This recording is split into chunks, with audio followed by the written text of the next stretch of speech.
আজকে আমি চলে আসছি নারায়ণগঞ্জের সব থেকে বড় নার্সারিতে। যতদূর দেখা যায় শুধু গাছ আর গাছ। আগে সম্পূর্ণ নার্সারিটা এক্সপ্লোর করা যাক। ঢুকতেই ফার্স্টে কিছু গোলাপ গাছ ছিল, এই যে ছোট ছোট কিছু চারা গাছ, কিন্তু এই লাইনে যে কি লাগিয়েছে তা আমি সঠিক বলতে পারছি না। তাদের গাছ রাখার সিস্টেমটা খুবই সুন্দর। তাদের কাছে গাঁদা ফুলের অনেক কালেকশন ছিল। এই যে ছোট ছোট চন্দ্রমল্লিকা, এখানে অনেক কালার আছে। ফুল না থাকার কারণে এগুলোর কালার বোঝার কোনো উপায় নেই। গোলাপের কালার গুলো তো মাশাআল্লাহ। এগুলো একটা দুইটা গাছ নিয়ে লাভ নেই, এগুলো অনেকগুলো একসাথে লাগায় তখন দেখতে ভালো লাগে।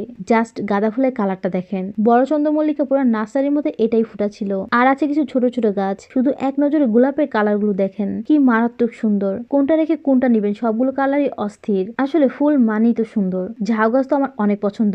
এই ফুলটা তো আমি প্রতি বছর লাগাই, কিন্তু এর নাম জানি না। এর কালার গুলো খুবই সুন্দর হয়। এটা আবার কেমন মরিচ গাছ, মনে হয় না এই মরিচটা তেমন একটা ঝাল হবে। কি পরিমাণে মোটা মরিচ গুলো, দেখতে খুবই সুন্দর। আমি এখান থেকে 4টা মরিচ গাছ কিনেছিলাম। দামটা আপনারা কমেন্ট করে বলেন, দেখি কার গেস ঠিক হয়। আমি তো ভাবছিলাম এগুলো ডালিয়া, পরে বাসা আসার 2 দিন পরে বুঝতে পারি এগুলো ডালিয়া না। এই জন্য ফুলের সাথে গাছ কিনতে হয়, কিন্তু নার্সারি থেকে বলে দিয়েছিল এগুলো ডালিয়া। এই ফুলের নাম কেউ জেনে থাকলে আমাকে জানাবেন। যাই হোক, ফুলগুলো তো সুন্দর ছিল।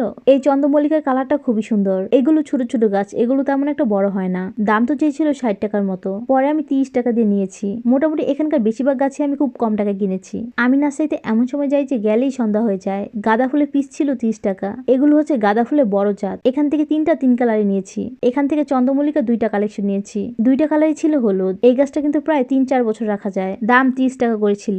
নারায়ণগঞ্জের মধ্যে সবচেয়ে কম দামে এখানে গাছ বিক্রি করে। এই মরিচগুলো আমি মিস করে গেছিলাম। এত সময় তো আমার চোখেই পড়ে নাই। আসলে নার্সারিটা এত বড় যে কোনটা রেখে কোনটা দেখবো। গাছটা ছোট হলে কি হয়েছে, গাছ ভর্তি মরিচ ছিল। এগুলো হচ্ছে বড় মরিচ গাছ। তারপর আমি এখান থেকে আরো 4টা মরিচ গাছ নিয়েছি। জাস্ট আমাদের অবস্থাটা দেখেন, এত গাছ কিনেছি যে গাছ রাখার জায়গাই নেই। সিটে পর্যন্ত গাছ বসিয়ে আনতে হয়েছে। এই দেখেন, ড্রাইভারের সামনে কিছু গাছ দিয়ে দিয়েছি।